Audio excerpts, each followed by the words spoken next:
السلام علیکم قدرمنو څنګه ښه امید لرم چې ټول به روغ جوړ او خوشحاله یې نن در باندې د مولانا یوسف احمد صاحب یا بیان اورم چې د روژې په حوالې سره ډېر اهم خبرې کړي دي نو راځئ چې دا بیان واورو د مولانا یوسف احمد صاحب رونو د رمضان مبارک یو څو مسائل دا به درته بیان کړم. یو خو د رمضان د روژې د پاره نیت پکار دی، که نیت دی ونه که نو بغیر د نیت نه بالکل روژه نه کیږي، خو که په خولې د نیت ونه که نو نیت په زړه کې پکار دی، که په خولې د ورسره کوم بهتره ده، او که په خولې د نیت ونه که او زړه کې د نیت وکړه دړه د نیت هم کافي دی. نیت به کې کم وخت کې د شپې نیت وکړه، پېشمني نیت وکړه، او که د شپې د نیت اونکه یا پېشمني نیت اونکه نو د ورځې نیت کولی شي، خو هله به د ورځې نیت کې چې خوراک څښاک تی نه کړی ګورې،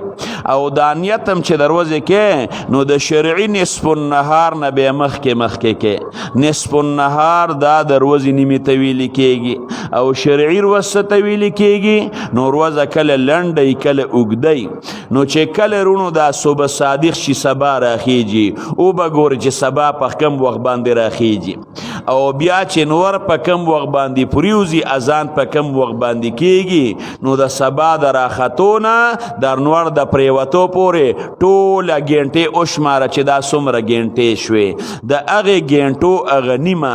دا د هغه نصف النهار شو، نو د شرعي نصف النهار نه مخکې هم نیت کولی شي، او که ورځ د شرعي چې کومه ورځ ده هغه د نیمې نه وړېدلې وه نو بیا د نیت نه صحیح کېږي. او دا مې درته ځکه وي چې زموږ دا خلک ورځ حسابوي نو دا د نور خطونه حسابوي، نور خطه پکې نشته، شرعي نصف النهار درته یادومه چې کله صبح صادق شي د هغې وخت نه واله تر ماښامه پورې چې څو ګنټې وي د هغې غنیمه دغه نصف النهار د هغې نه مخکې که پکې نیت وکړې نو بیا صحیح ده، او که د هغې نه د وروستو نیت وکړه نو بیا د نیت معتبر نه دی، اگر که د خوراک څښاک نه کړي روژه د بالکل رونو نه کېږي. بعض انسان د رمضان روجې نه نیسي، د رمضان روجه چې بغیر د عذر دی ونه نیوه نو که ټول عمر نفلي روجې ونیسي نو هغه ثواب پې نشي حاصلولی د رمضان په روجه باندې چې الله پاک تعالی کم ثواب درکوي.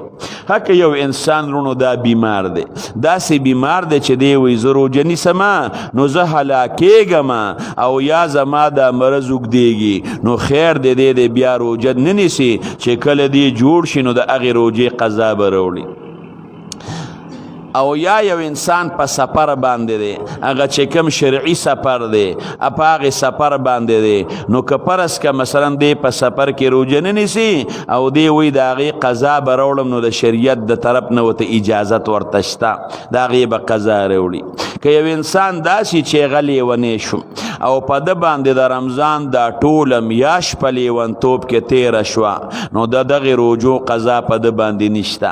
او که نه په رمضان بعضې ورځو کې لیونی او بعضې کې جوړو، لکه مثال به درله درکم د رمضان په اول 10 ورځو کې خو دی لیونی دی او فرض که مثلا باقي کې جوړ دی، یا لومبو 10 ورځو کې دا سړی د لومبو 10 ورځو کې لیونی دی او باقي کې دی جوړ دی، نو 10 ورځو کې جوړ شو نو د هغې ورځې روجې خو یو نیولې، هغه 10 ورځې پې په لیونتوب کې تېرې شوي دي نو د هغې به دی بیا قضا راوړي. او که د رمضان غونډه میاشت په یو انسان باندې په لیونتوب کې تېره شوه نو په دې انسان باندې بیا د هغې قضا نشته.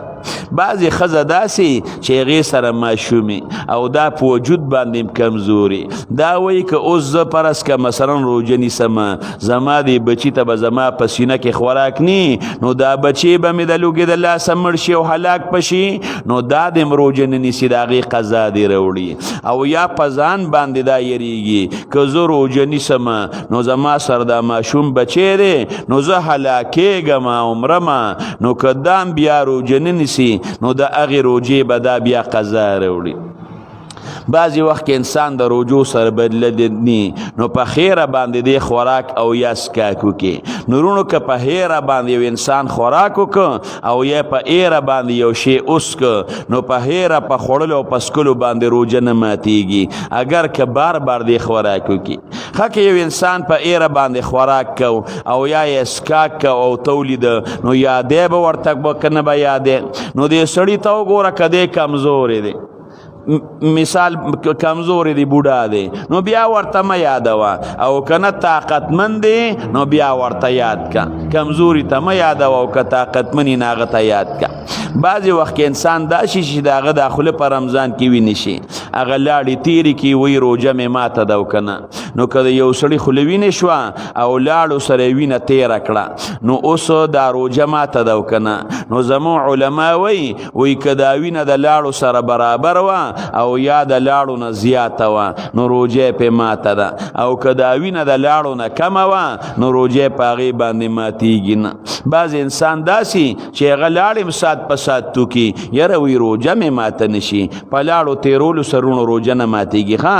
بلکې که لاړې دې په خولې کې جمع کړې او په یو ځای دې تېرې کړې نو په هغې سره هم روژه نه ماتېږي که یو انسان غوږ ته اوبه لاړې نو په هغې باندې روژه نه ماتېږي سترګو کې دې رانجه واچول بعض انسان په سترګو کې رانجه نه اچوي روژه مې ماته نشي سترګو کې رانجه واچول په هغې باندې روژه نه ماتېږي بعض انسان وایي ما خو لاړې توکلې او د رانجو هغه رنګ خو په لاړو کې راغی پوزه مې سوڼ کوله او د رانجو هغه رنګ خو په هغې قڼ کې راغی پروا یې مه کوه قڼ کې دې هم د رانجو هغه رنګ راشي او چې لاړې توکې په هغې کې دې هم راشي روژه دې په هغې باندې نه ماتېږي بعض انسان پکې مسواک نه وي روژه مې ماته نشي نه